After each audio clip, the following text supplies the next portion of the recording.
So we respected that, we still respect that.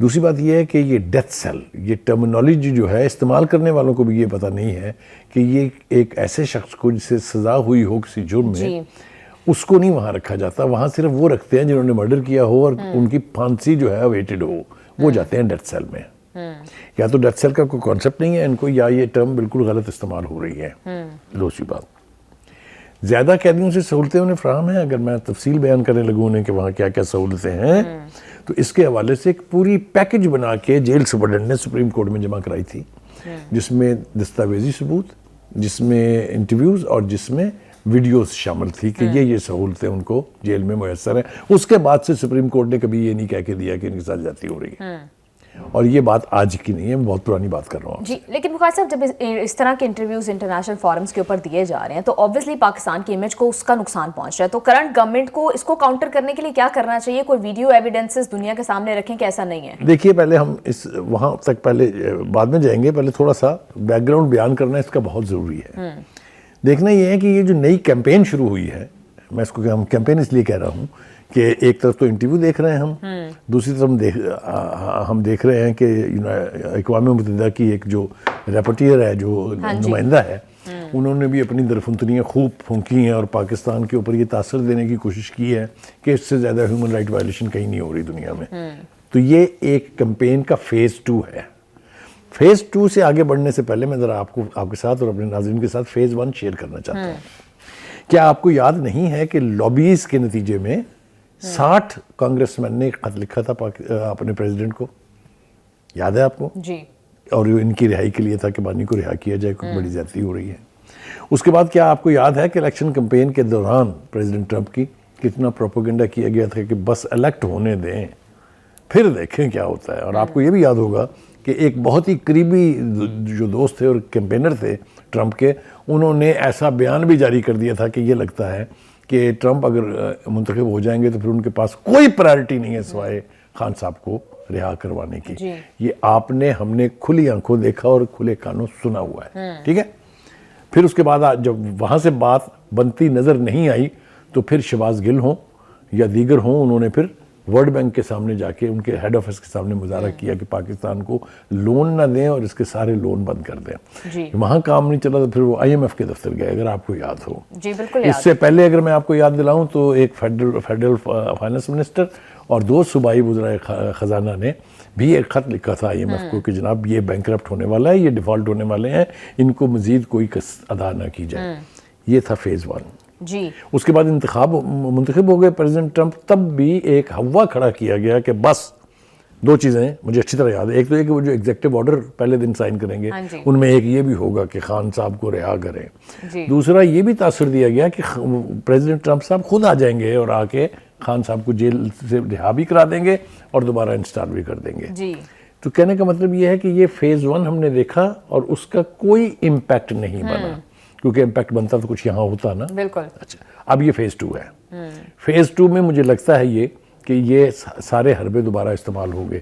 بیٹوں کے آنے کا اگر آپ کو یاد ہو 24 سے 26 نومبر کو جو ڈرامہ اسلام آباد میں ہوا تھا، اس کے بارے میں ایک لمبی کیمپین کی گئی کہ بیٹے آ رہے ہیں دونوں تو ہن بس خیر نہیں، انقلاب آیا سو آیا، وہ آ رہے ہیں.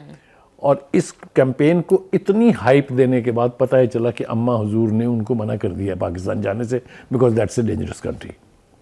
ٹھیک ہے. پھر اس کے بعد it was followed up by the بانی آلسو کہ میں نے اپنے بچوں کو آنے سے منع کر دیا. یاد ہے آپ کو؟ بالکل یاد ہے.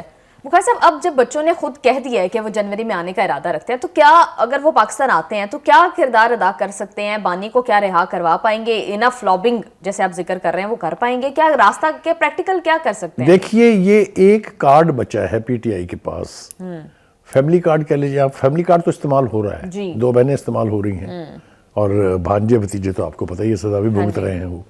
تو اس کا کوئی ریڈیکل امپیکٹ ہونے جا رہا ہے، میں ایسا ماننے کے پر آمادہ نہیں ہوں، کیونکہ میں نے پولیٹیکل جو منورنگ ہے وہ دیکھی ہوئی ہے، بہت دفعہ دیکھی ہوئی ہے. اس لیے جو بدترین پریشر آ سکتا تھا حکومت کے اوپر وہ یہ سسٹین کر چکی ہے، چاہے وہ in term of foreign pressure تھا، چاہے وہ in term of local agitational politics تھی. یہ سارے پریشر وہ سسٹین کر چکے ہیں.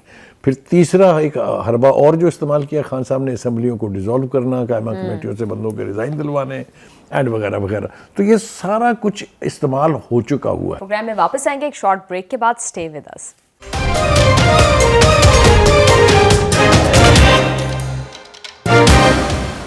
Welcome back to the show. بھائی صاحب جو یہاں پر پی ٹی آئی کی قیادت ہے, جو بہنیں ہیں, انہوں نے کافی دیر کوشش کی کہ بانی کو, بہنیں تو نہیں, قیادت نے کوشش کی کہ بانی کو جو ہے وہ کنونس کیا جا سکے کہ وہ مزاحمت کی پالیسی چھوڑ کے مفاہمت کی طرف آگے بڑھیں, لیکن بانی اس پر کنونس نہیں تھے. کیا بیٹے آ کر کنونس کر سکتے ہیں بانی کو کہ وہ اپنے موقف سے جو ہے وہ ہٹ جائیں؟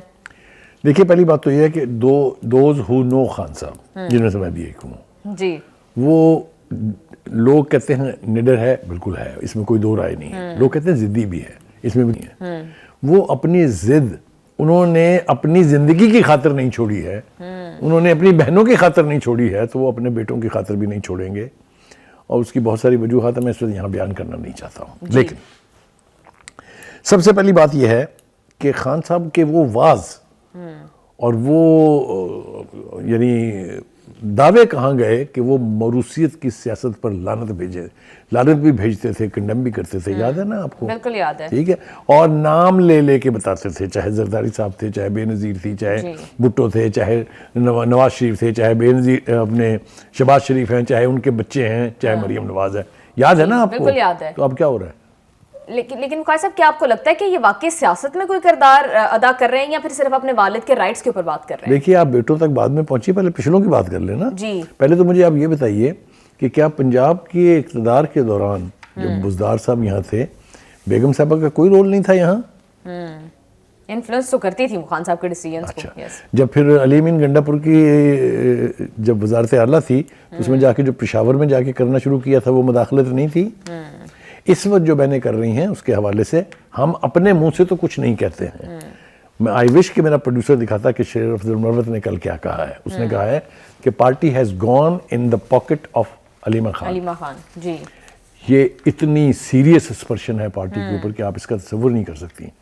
کدھر گئی جناب وہ ساری لیڈرشپ, سو کالڈ لیڈرشپ, جو بڑے بڑے اسٹالورٹس ہیں پارٹی کے؟ تو پالیٹکس تو فیملی میں چلی گئی نا, اوپر سے بیٹے بھی آ رہے ہیں جو کہ مجھے نہیں لگتا کہ آئیں گے. اچھا, میں یہ آپ کو وثوق سے کہہ رہا ہوں, اس کی 2-3 بیسک وجوہات ہیں ادر دین پرسنل. وہ کیا ہے بخاری صاحب, وہ ذرا بتائیے گا. پہلی بات تو یہ ہے کہ وہ ایک لفظ اردو کا نہیں بول سکتے. جی, آپ نے دیکھا نا ان کا لہجہ, وہ تو بلاول صاحب نے بھی سیکھ لی نا اردو. سیکھی نا, ایک طویل عرصے کے بعد سیکھی, یہاں رہ کے سیکھی. ایک دوسری بات یہ کہ ان کا کنیکٹ پارٹی کے نہ لیڈرشپ سے ہے, نہ ووٹر سے ہے, نہ ورکر سے ہے. شو پیس کے طور پر یس they may attract some crowd, لیکن وہ جس کراؤڈ کا ہم تصور کیا کرتے تھے, اس لیے کہ ہم نے اپنی آنکھوں سے دیکھا تھا, چاہے وہ 30 اکتوبر 2011 کا جلسہ ہو, چاہے خان صاحب کے اقتدار کے دوران جتنے بھی جلسے انہوں نے کیے وہ بہت بڑے جلسے ہوتے تھے, کوئی اس کے بارے میں دو رائے نہیں. آپ نہیں سمجھتے کہ جس طرح سے بے نظیر کے آنے سے پاکستان پیپلز پارٹی میں ایک جان ڈلی, ویسا نہیں ہو سکتا؟ خدا کے واسطے نہ کریں. بے نظیر واز اے پولیٹیکل, بے نظیر کا کردار تھا اپنے باپ کی جو جیلیں اور پھانسی جو اس نے بھگتی ہے, ابھی انہیں کیا پتا, یہ تو ابھی شاہانہ خاندان سے آ رہے ہیں وہاں سے اٹھ کے. Please don't make such equation, بڑی تکلیف دہ بات ہے یہ. Any way, having said that, کوئی نہیں روک رہا ہے. اگر آپ کو یاد ہو پہلی دفعہ جب کہا تھا تو تب بھی طلال چودھری اور طارق فضل چودھری نے یہ کہا تھا کہ آپ آئیے, ویلکم, آپ قانون کے دائرے میں رہ کے اپنے باپ کے لیے کمپین چلائیں, آپ کو کوئی گرفتار نہیں کرے گا. یہی بات اب خواجہ آصف نے پھر کہی ہے. تو ان کو کوئی اس رائٹ سے نہ روک سکتا ہے, نہ روکنا چاہیے, نہ روکنے دیا جانا چاہیے کہ وہ اپنے باپ کی رہائی کے لیے کمپین کرے. لیکن ایک اور فنڈامنٹل کنٹراڈکشن ہے, وہ یہ کہ یہ سارے نعرے مار رہے ہیں باہر بانی کو رہا کرو, اور جتنی دفعہ اندر مل کے آئے باہر آ کے کہا کہ بانی نے کہا میں انصاف لوں گا عدالتوں سے, مجھے نہ ڈھیل چاہیے نہ ڈیل چاہیے. کسے وکیل کریں, کس سے منصفی چاہیں, کس بات کا یقین کریں؟ رہائی چاہیے ڈھیل کے طور پر, یا عدالتوں سے انصاف چاہیے؟ جی, تو یہ کنٹروورسی اپنی جگہ موجود ہے. آگے چلیے جناب, ابھی یہاں رکتا نہیں ہے.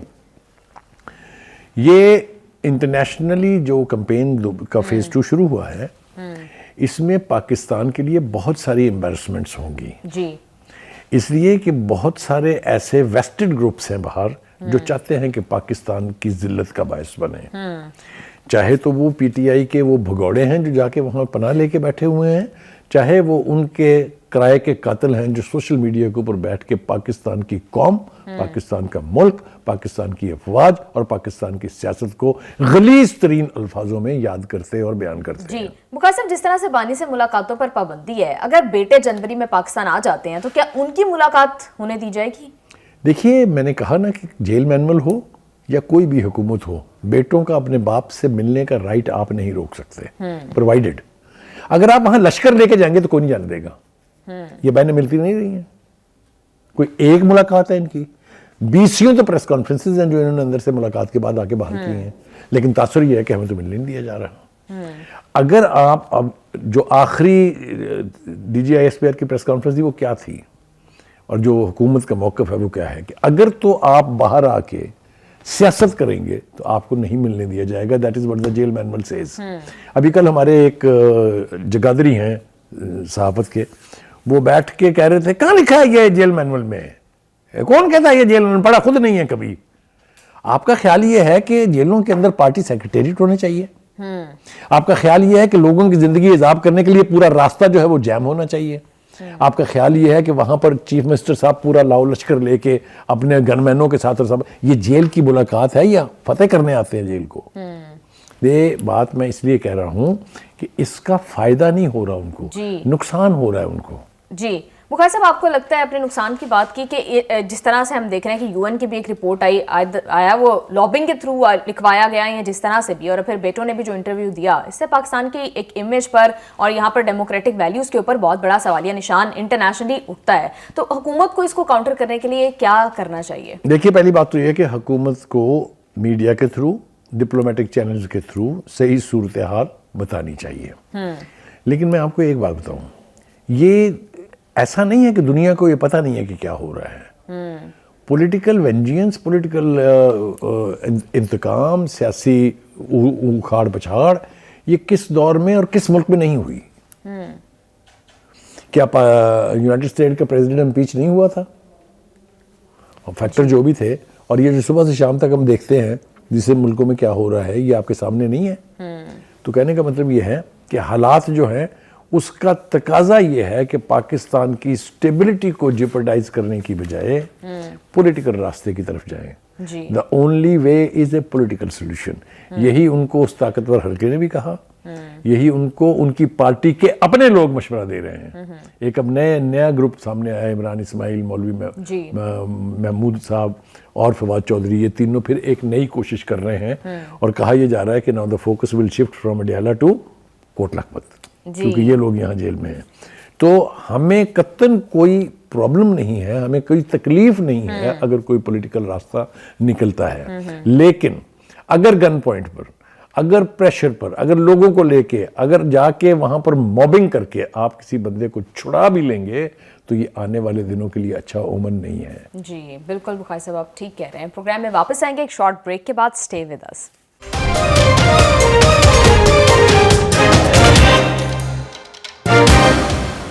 Welcome back to the show. Bukhari صاحب، پاکستان کے اندر بھیک مافیا پہلے سرگرم تھا، اور جس کی وجہ سے پہلے تو صرف اپنے ملک کا ایک انٹرنل ایشو تھا، لیکن اب یہ باہر کے ممالک میں جا کر بھی وہاں بھی پاکستان کا نام جو ہے وہ خراب کر رہے ہیں، میں بدنام کر رہے ہیں۔ کتنا سنگین یہ معاملہ ہے اور کس طرح سے اس کا سولوشن کیا جا سکتا ہے؟ سنگین معاملے کی بجائے کوئی اور زیادہ گمبھیر لفظ ڈھونڈنا پڑے گا، اس لیے کہ یہ پاکستان کی قوم، پاکستان کے ملک، پاکستان کے قانون، ان سب کچھ کا مذاق اڑانے کے مترادف ہے۔ میں آپ کو بتاؤں، میں I am a widely travelled person, میں نے دنیا کے آلموسٹ امپورٹنٹ ایئرپورٹس پہ دیکھا ہے، اور مجھے بہت ڈوب مرنے کو دل چاہتا ہے جب وہاں پر یہ آوازیں لگتی ہیں کہ green passport holder on this line, separate line ہے ہر ایک ملک کے ایئرپورٹ پر پاکستانیوں کے لیے۔ وہ میری اور آپ کی وجہ سے نہیں ہے، وہ انہی مافیاز کی وجہ سے ہے جو دنیا کا کوئی بھی طریقہ کار استعمال کر کے لوگوں کو باہر بھیجتے، ان سے بھیک منگواتے اور اپنے مافیاز چلاتے ہیں۔ آپ یہ دیکھیے کہ اسلام کے نام پر جو کچھ سعودی عرب میں، یو اے ای میں اور دیگر مسلم ممالک میں بھیج کے لوگوں کو کرایا جا رہا ہے، میں اس کی اگر آپ کو تفصیل بتانے بیٹھوں تو میں سوائے شرمندہ ہونے کے اور کچھ نہیں، لیکن پھر بھی اس وقت چونکہ ہم اس کے اوپر بات کر رہے ہیں تو تھوڑی سی تفصیل دینا بہت ضروری ہے۔ اس سال جناب 51,000 افراد کو آف لوڈ کیا گیا ہے، وچ از اے ریکارڈ۔ یہ ایف آئی اے کی اور جو ایئرپورٹ سیکورٹی سٹاف ہے ان کی کارکردگی کی مثال ہے. بالکل. ورنہ یہ 51,000 لوگ باہر جاتے ہیں, وہاں سے ڈپورٹ ہوتے ہیں اور پاکستان کی مزید بدنامی کا باعث بنتے ہیں. آگے چلیے جی. 24,000 لوگ سعودی عرب سے ڈپورٹ ہوئے. جسٹ امیجن کہ حج اور عمرے کے دنوں میں جب جا کے پاکستانی وہاں بھیک مانگتے ہیں, جتھے لے کر بخاری صاحب پورے گینگ بنا کر یہ لوگ جاتے ہیں. نہ صرف یہ بلکہ وہاں جا کے اس طرح کی کیفیت بیان کرتے ہیں جیسے پاکستان سے زیادہ ظالم, پاکستان سے زیادہ ڈرٹی معاشرہ دنیا میں کوئی نہیں ہے. انہیں صرف پاؤنڈز, انہیں صرف درہمز, انہیں صرف ڈالر چاہیے. تو یہ تو حال ہو گیا ایک. اس کے ساتھ 6,000 افراد جو ہیں وہ امارات گئے اور 2,500 بھکاریوں کو آذربائیجان نے نکالا. جسٹ امیجن کہ جب وہ نکال رہے ہوں گے یہ سمجھ کے, یہ جان کے, یہ ثابت کر کے کہ بھیک مانگ رہے تھے, کیا پاکستان کی عزت رہ گئی ہوگی. آگے چلیے. متعدد گروپ عمرے کا نام لے کر یورپ جانے کی کوشش کر رہے ہیں, میجورٹی آف دوز جن کو آف لوڈ کیا گیا ہے, یعنی یہاں سے نکلنے کے لیے عمرہ, اور آگے وہاں سے جا کے فلائٹیں پہلے سے بک ہوئی بھی ہوتی ہیں, ان کے کاغذات پکڑ کے ان کو آف لوڈ کیا کہ یہ آگے سے آگے جائیں گے. اور بدترین سیناریو دیکھیے, 24,000 لوگ کمبوڈیا گئے, because that is another airport جہاں سے آپ دیگر ملکوں کی فلائٹیں لے سکتے ہیں, کیونکہ وہاں کے قوانین جو ہیں وہ بڑے نام ہیں. وہاں سے 24,000 میں سے 21,000 لوگ واپس ہی نہیں آئے. ٹھیک ہے جی. 4,000 سیاحتی ویزے پر گئے جن میں سے 2,500 واپس نہیں آئے. آگے چلیے جی. گزشتہ برسوں میں غیر قانونی طور پر جن ملکوں کے افراد نے زیادہ سفر کیا ان میں پاکستان 5 ٹاپ ملکوں میں بالکل. بخاری صاحب آپ نے جو ساری سچویشن بتائی ہے بہت ہی گمبھیر صورتحال ہے, لیکن اس کے پیچھے جانے کی ضرورت ہے کہ وجوہات کیا ہیں, کیوں یہ لوگ اس طرح کی حرکتیں کرتے ہیں, کیا محنت سے بھاگتے ہیں, کیا ان امپلائمنٹ اس کی ریزن ہے. میں جناب اس کی ریزن آپ کو بتاتا ہوں. جناب ان کے پاس جواز کوئی نہیں ہے. ان کو پیسے یہاں پے کیے جاتے ہیں اور وہ اس سروس کے طور پہ باہر جاتے ہیں. جو مافیاز ہیں وہ انہیں یہاں پیسے دیتے ہیں پہلے, پھر ان کے ٹریول کے ڈاکومنٹس, پھر ان کے ٹکٹیں, سب کچھ کے پیسے دیتے ہیں. اب آپ تصور کریں اتنے پیسے خرچ کر کے جس بندے کو بھیجا جاتا ہوگا وہ لے کے وہاں سے کیا آتا ہوگا. ٹھیک ہے جی. ایک بات. دوسری بات یہ کہ غربت کو سب سے بڑا عنصر قرار دیا گیا ہے کہ یہ جا کے باہر غربت کا رونا روتے ہیں کہ پاکستان میں تو روزگار ہی نہیں ہے, پاکستان میں تو زندگی جو ہم بھوکوں مر رہے ہیں, خدا کے لیے ہماری مدد کیجیے, اللہ کے نام پر ہماری مدد کیجیے, رسول کے نام پر ہماری مدد کیجیے. غربت کو بہت بڑے ہتھیار کے طور پہ استعمال کرتے ہیں. بخاری صاحب لیکن آپ کو نہیں لگتا کہ ان امپلائمنٹ اور ان اسکلڈ لیبر ہونا اس کی ایک بہت بڑی وجہ ہے؟ ابھی آ رہے ہیں آگے. دیکھیے پہلی بات تو یہ کہ یہ طے ہو گیا کہ چونکہ ایزی منی ہے نا, نہ محنت کرنی ہے نہ کچھ, صرف بیٹھنا ہے, بیٹھ کے ہاتھ پھیلانا ہے اور پیسے آ رہے ہیں. تو ہمارے ملک میں یہ لعنت بہت بڑی ہے کہ لوگ محنت کرنے کی بجائے, ایک طرف تم دیکھتے ہیں کہ دونوں پیر نہیں ہے, ایک بازو نہیں ہے, اس کے باوجود ایک شخص جو ہے وہ محنت سے اپنی روزی کما رہا ہے, اور دوسری طرف ہمارے سامنے یہ لوگ ہیں. آگے دیکھیے جی. بیکاری مافیا جو ہے اس کے خلاف ہمارے ہاں کبھی آج تک کوئی افیکٹو مہم نہیں چلائی گئی. واقع اکا دکا واقعات سامنے ضرور آئے ہیں, لیکن there is not a campaign at the national level کہ اس مافیا کو کمپلیٹلی ختم کیا جائے. بالکل بخاری صاحب, اور اس کی شاید ایک بہت بڑی وجہ یہ ہے کہ یہ لوگ اسلام کے نام پر, اللہ کے نام پر اس طرح کی حرکتیں کرتے ہیں. تو علماء کرام اس میں کیا کردار ادا کر سکتے ہیں؟ دیکھیے علماء کرام, حکومت اور میڈیا, یہ تینوں سیکٹر جو ہیں یہ بہت بڑا رول ادا کر سکتے ہیں. حکومت کا کام یہ ہے کہ یہ جو بیکار مافیا ہے, یہ جو بیکار لوگ ہیں, ان کو روزگار مہیا کرے, ان کو ٹریننگ دے کے اس قابل بنائے کہ وہ اپنی روزی عزت دار طریقے سے کما کے کھا سکے. آگے چلیے. ایک اور بہت بڑا فیکٹر یہ ہے کہ غیر ملکی سفر اختیار کرتے وقت سکریننگ اور سکروٹنی پراپر نہیں ہے. یہ سکریننگ اور سکروٹنی اگر پراپر ہو تو یہ لوگ جو جا کے وہاں آف لوڈ ہوتے ہیں جائیں ہی کیوں؟ جی ڈیپورٹ نہ ہو. اس کے لیے میرے خیال سے it will be very unfortunate اگر ہم کریڈٹ نہ دیں کہ جب سے انٹیریئر منسٹری کے اوپر محسن نقوی صاحب آئے ہیں انہوں نے بے پناہ ایسی کیمپینز لانچ کی ہیں. یہ بالکل میں صدق دلی سے آپ کو کہہ رہا ہوں, ریکارڈ سامنے ہے, جا کے آپ دیکھ لیجئے. ایئرپورٹوں پر جا کے ریڈ انہوں نے کیے ہیں, ایف آئی اے والوں کے خلاف کاروائیاں انہوں نے کی ہیں, نادرہ میں غیر ناجائز پاسپورٹ بنانے اور شناختی کارڈ بنانے کے اوپر لوگوں کو معطل بھی کیا ہے, برخاستگیاں بھی ہوئی ہیں. یہی ایک طریقہ ہے کہ آپ اس کو کسی حد تک کنٹرول کر سکیں. بالکل بخاری صاحب، ابھی آپ نے بات کی نیشنل لیول پر کیمپین کی، تو یہاں پر اس کو انڈیویجول لیول پر کس حد تک ڈسکریج کرنے کی ضرورت ہے؟ کیونکہ ہم دیکھتے ہیں کہ ہم لوگ ہی ان کو رقم دے کر، ان کو بھیک دے کر ان کی حوصلہ افزائی کرتے ہیں، بجائے اس کے کہ ہم ان کی حوصلہ شکنی کریں. دیکھیے یہ جو بات آپ کر رہی ہیں فلسفیکلی ٹھیک ہے، لیکن پریکٹیکلی جب تک ہم اپنے آپ کو ٹھیک نہیں کریں گے کہ ایک ایسا شخص جس کے بازو بھی ہیں، ہاتھ بھی ہیں، پیر بھی ہیں، اور وہ بظاہر صحت مند بھی نظر آ رہا ہے، لیکن ہم اس کو دے رہے ہیں پیسے. ایگزیکٹلی سوری، ہمیں سب سے پہلے اپنے رویے میں تبدیلی لانا ہوگی، کیونکہ اگر ہم ان کو فیڈ کرتے رہیں گے اور وہ ایزی منی کے عادی ہو جائیں گے. ایک بہت بری مثال ہے، مجھے دینی نہیں چاہیے لیکن مجھے دینی پڑ رہی ہے. آپ یورپ میں چلے جائیں، ہمارے جو بلیک بھائی ہیں، جس بھی مذہب سے ان کا تعلق ہو، وہ ایزی منی کے ایسے عادی ہو جاتے ہیں کہ وہ صرف وظیفے پر زندہ رہنا چاہتے ہیں. شام کو جا کے شراب پی لی کلب میں، لڑکی کے ساتھ ڈانس کر لیا، اور جا کے ایک ہفتے کے بعد وہاں سے جا کے وظیفہ وصول کر لیا. یہ اس ایزی منی کو میں نے ڈیفائن کرنے کے لیے مثال آپ کو خاص طور سے دی ہے، کہ چونکہ انہیں پتا ہے کہ ہمیں اتنے پیسے تو مل ہی جانے ہیں، اور ان بھکاریوں کو بھی پتا ہے کہ رات کو دیہڑی تو لگنی ہے. یہ جو یہاں پر آپ ہر چوک میں، ہر گلی میں، ہر محلے میں، ہر جگہ دیکھتے ہیں بھکاریوں کو، آپ کا خیال ہے وہ انڈیویجولز ہیں؟ No my dear, they are not individual, they are mafias. ٹھیکے ہیں، یعنی جہاں پر بہت زیادہ کراسنگ ہے، جہاں پر بہت زیادہ لمبے اشارے ہیں، اس کے ٹھیکے ہوتے ہیں، اس کی بولیاں ہوتی ہیں. بالکل. اور بخاری صاحب، آپ کو نہیں لگتا کہ اتنے بڑے لیول پر جب آپ بات کرتے ہیں، انڈیویجولی اگر کچھ ہو رہا ہو تو شاید اس کو آئیڈینٹیفائی کرنا مشکل ہوگا، جب اتنے بڑے بڑے مافیاز، اتنے بڑے بڑے نیٹ ورکس آپریٹ کر رر ہوتے ہیں تو پھر ان کی کہیں نہ کہیں سے سہولت کاری بھی ہو رہی ہوتی ہے، ان کو کہیں سے پروٹیکٹ بھی کیا جا رہا ہے. بالکل ٹھیک ہے. دیکھیے 2-3-4 مثالیں بری ہیں. ڈاکو، کچے کے ڈاکو، آپ یہ اندازہ کیجئے کہ اسٹیٹ کو چیلنج کیے ہوئے ہیں وہ. 2 صوبوں کی حکومتیں ہیں، مرکز کی تمام لا انفورسر ان کی ڈسپوزل پر ہیں. آج تک یہ مسئلہ حل نہیں ہوا. کیوں؟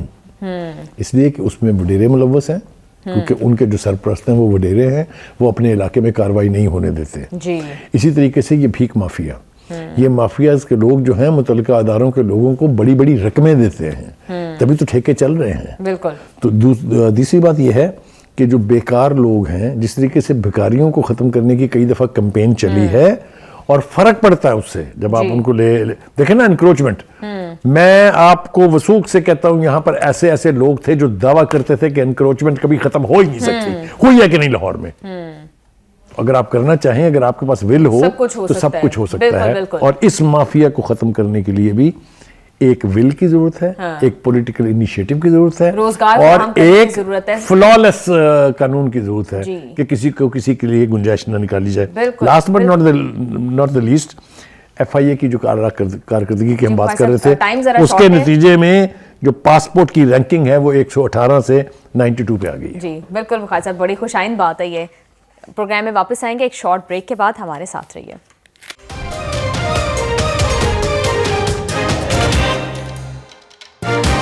Welcome back to the show. Bukhari صاحب، اسرائیل نے کینیڈین پارلیمنٹ کو مغربی کنارے میں داخلے سے جو ہے وہ روکا ہے. یہ کیا معاملہ ہے، کتنا سگنیفیکینٹ، اور کیا اسرائیل اسی لیے یہ سارا کچھ کر رہا ہے تاکہ جو مقبوضہ علاقے ہیں ان میں کیا کچھ ہو رہا ہے یہ کبھی بھی دنیا کے سامنے نہ آ سکے؟ Absolutely, I think your observation is right.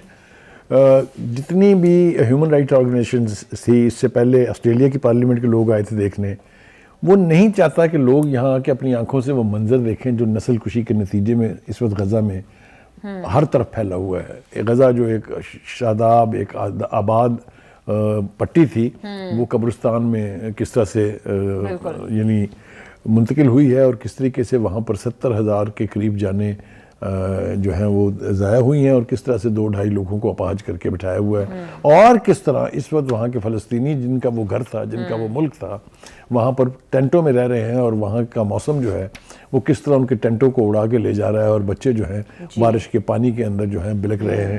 یہ منظر وہ نہیں چاہتے کہ کوئی بھی آ کے دیکھے. تو ایک تو ان کی یہ ہے، اس کو اور کچھ نہیں کہا جا سکتا، اس سے دنیا کو واقف ہونا چاہیے. انہیں پتہ ہونا چاہیے کہ وہ نہیں چاہیں گے کہ کوئی بھی آگے اس کو دیکھے اور دنیا کو پتہ چلے کہ ہم نے کیا کیا ہے. ایک بات، لیکن اس سے بہت زیادہ امپورٹنٹ بات جو ہے، جو میں سمجھتا تھا، میرا خیال تھا کہ ہمیں آغاز اس سے کرنا چاہیے تھا پروگرام کا، وہ ہے، وہ کہتے ہیں نا کہ آدمی جتنا مرضی چلاک ہو، بعض اوقات اس کے منہ سے کچھ ایسا نکل جاتا ہے جس کے بارے میں کسی شاعر نے کہا ہے کہ سچ منہ سے نکل جاتا ہے، کوشش نہیں کرتا. جو کچھ